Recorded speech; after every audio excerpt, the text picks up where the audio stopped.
राहुल को पता नहीं था कि सिर्फ रेलवे ग्रुप डी की नौकरी मिलना ही उसका लक्ष्य नहीं था, बल्कि रेलवे में हुए एक ऐसे कांड का रहस्य उसका इंतजार कर रहा था। राहुल एक छोटे से गांव का लड़का था जिसका सपना था कि वो अपने परिवार की तकदीर बदल सके। उसके पिता एक छोटी सी दुकान चलाते थे और माँ घर का काम संभालती थी। राहुल ने कई बार सुना था कि रेलवे की नौकरी उसके जैसे गरीब परिवार के लोगों के लिए ही सबसे बड़ा सहारा होती है, इसलिए उसने ठान लिया कि वो रेलवे ग्रुप डी की परीक्षा पास करेगा। परिवार की आर्थिक स्थिति ठीक नहीं होने के कारण राहुल को पढ़ाई के लिए किताबें खरीदने तक के पैसे नहीं थे, लेकिन उसने हार नहीं मानी। वह रोज सुबह 4 बजे उठता और पढ़ाई करता और फिर दिन में मजदूरी करके घर चलाने में मदद करता। उसकी मेहनत और लगन को देखकर गांव के एक शिक्षक ने उसे मुफ्त पढ़ने की पेशकश की। राहुल ने इस मौके को हाथ से नहीं जाने दिया। महीनों की कड़ी मेहनत के बाद परीक्षा का दिन आ गया। राहुल ने पूरी तैयारी की थी, लेकिन उसके मन में डर था। वह जानता था अगर वह इस परीक्षा में सफल नहीं होता तो उसके सपने चकनाचूर हो जाएंगे। परीक्षा हॉल में बैठकर उसने जैसे ही पेपर देखा तो उसकी आंखों में चमक आ गई। सारे पर्सन उसकी तैयारी के दायरे में थे। उसने पूरे आत्मविश्वास के साथ पेपर हल किया। कुछ हफ्ते बाद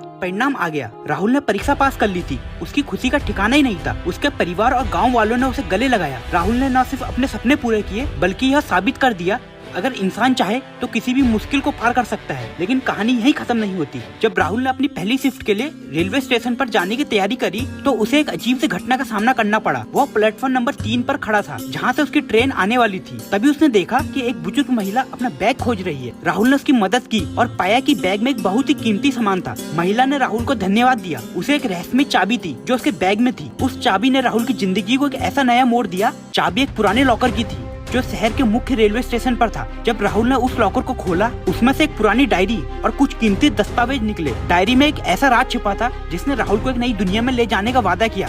यह डायरी एक पूर्व रेलवे अधिकारी की थी जिसने एक बड़े घोटाले का पर्दाफाश किया। राहुल ने इस डायरी को सही हाथों में पहुंचाया, बल्कि बड़े सच को उजागर करके देश की सेवा की। अगर आप भी रेलवे की तैयारी कर रहे हैं तो भगवान आपको जल्दी सफल करे। वीडियो को लाइक, कमेंट, शेयर और सब्सक्राइब करें ताकि मैं ऐसी कहानियां आप तक पहुंचा सकूं।